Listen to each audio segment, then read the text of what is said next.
Hi to all the students of the Open University. I'm Daniel McCarthy, the Senior Gardener for Walton Hall itself. We look forward to taking you on today's tour just to demonstrate a few of the areas and how we go about our business and looking out for and caring for biodiversity in a number of locations on campus. So here we are at our first destination, which we like to address as our fantastic bug hotel. Something that we have left to a certain individual from the fabrication team. Actually took him 3 days to construct this beautiful piece of work to accommodate the residentials for our smaller invertebrates, which will encourage things like parasitic wasps, typical wood lice, the common spiders, which we all dearly love, but all sorts of variations of creatures that we just allow to really make habitats in this nice built-up hotel for them. We typically have a light dressing of seed and plantation on top of the bug hotel, just to add a bit more colour, texture, soften the whole landscape really, but also to provide a light flush of flowers just to benefit some of our light pollinators within the area. So as you can see, with the 3 swift boxes that we do have installed, the current and general rule of thumb is that there needs to be a minimum of 5 metres above ground level, typically under the eaves and overhanging of the buildings, particularly which will then in return help to prevent the young from being scorched within the boxes. One thing that's quite essential is that we must ensure that we have a very open and clear flight path. The reason being because the swift birds will actually fly at a speed of about 59 miles an hour. So in regards to the swifts, it's drastically important that they do have a vast and quite a clear open flight path. That's really because they are swift flyers and they can approach a speed of about 59 miles per hour. So again, it's very essential that they do have a straight flight path just to avoid any predatory attacks. So it just really gives them easy access to fly straight through and to zip straight into their little holes in the swift boxes. Welcome to our bee orchid area. This is something that we like to demonstrate and value the protection of our wild species of bee orchids. Something that we do initially at the start of the grass season is to come out, identify where the bee orchids are present, mark them out, just to obviously prevent them from being mown over when we crack on with our usual mowing routine. But the intentions are to create a nice natural wave and a band of what we can see for some sprinkled light wild flowers coming through, but we have everything ranging from early springs. We have the oxeye daisies coming in for a nice height variation, mixing with some nice meadow grasses, just again to aid a bit more resources and for the foods for the birds over the seasons. But also it allows other weeds to come into fruition, some great ground covering weeds. So we have the cinquefoil, things that can be a nightmare in the bed, but they're actually welcome and they look an absolute gem in the lawns. So we have the cinquefoil with a light yellow sprinkling of flowers, but also with the combination of the self-heal too, which is a Prunella vulgare, but it's a nice ground covering plant with a beautiful fluffy purple flower. So we roughly have 112 acres of land on site. It's about 45 hectares, consisting of around 1,000 mature trees. So we have multiple varieties of trees on site, consisting of our purple beech trees, which is over 200 years old.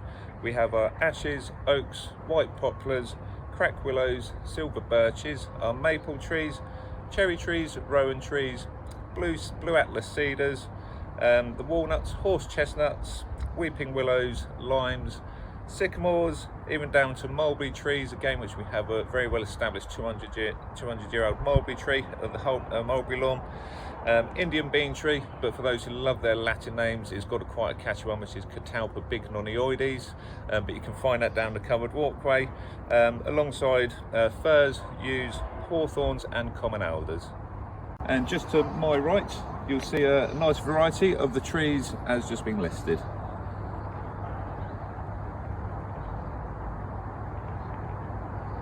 Here we are on our cedar lawn. The cedar lawn is where we like to demonstrate where we can leave and adjust our cutting height to create nice natural islands of clover, which in return again is going to be massively beneficial to the bees for their pollination. Here we are at our next location for the church embankments, where you can see a lot of wild grasses and flowers are left seasonally and particularly over winter for overwintering insects. I'd like to introduce you to one of many of our ACO wildlife curbs that we have installed. These are made out of Veonite, which is actually a reinforced polymer concrete material, but these are strictly for giving it a specialised access for any of our protected mammals, specifically with the great crested newts that we have on site. So if we have any adverse and heavy weather conditions like real deep heavy rainfall, they actually have a safe channel to bypass the storm drain, so having a safe bypass without unfortunately getting washed through the storm drain. We also have our moorhens on campus.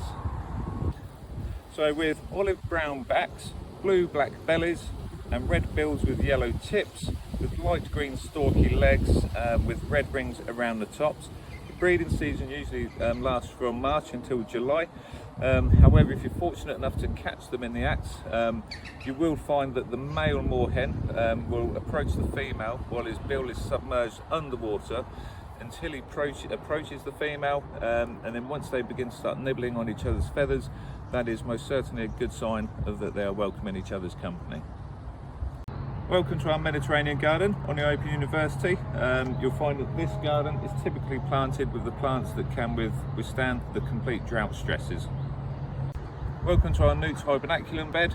This is where we'll demonstrate the protection and the breeding of our protected species of the great crested newt. Here we are next to what is the actual entrance and exit of the newt hibernaculum for the great crested newt.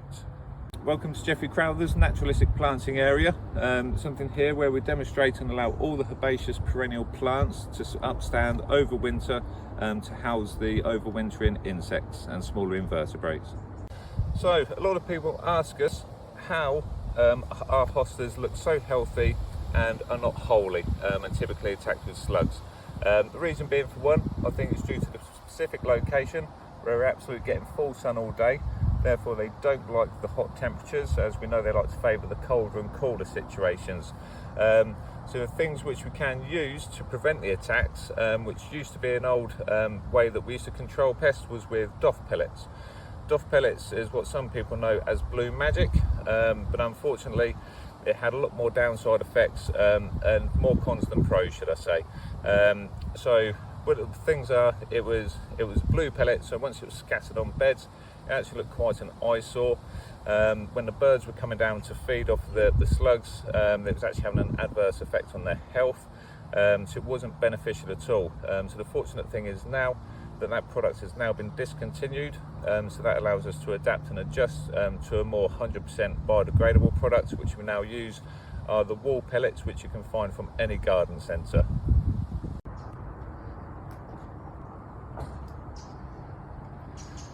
This is one of our largest bat boxes on site that we do have.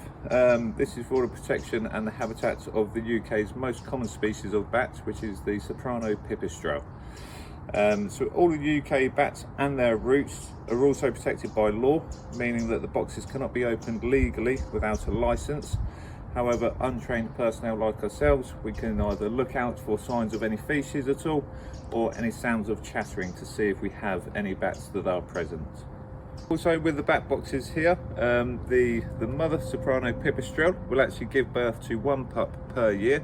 However, this one pup will actually have a lifespan of over 30 years.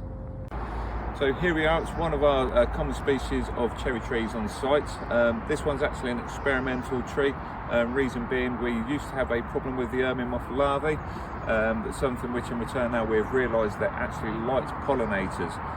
So whereas we used to chemically control them, or at least try to, these procedures actually failed. So what we do now is we let nature take its course, let the larvae kind of defoliate the trees, cast their webbing all over, make a bit of a mess, but before you know it, within a month and going into early season in the summer, the tree will actually regain and all its form and beauty, and the foliage will recover before you know it. Here are one of many of our log piles that we do like to leave, not just over winter, but for allowing the wood to decay and degrade away, which in return it helps to feed and provide additional resources for the smaller invertebrates, and hopefully that again in return will be beneficial to some of the smaller protective mammals like the hedgehogs, to continue the cycle of the foods.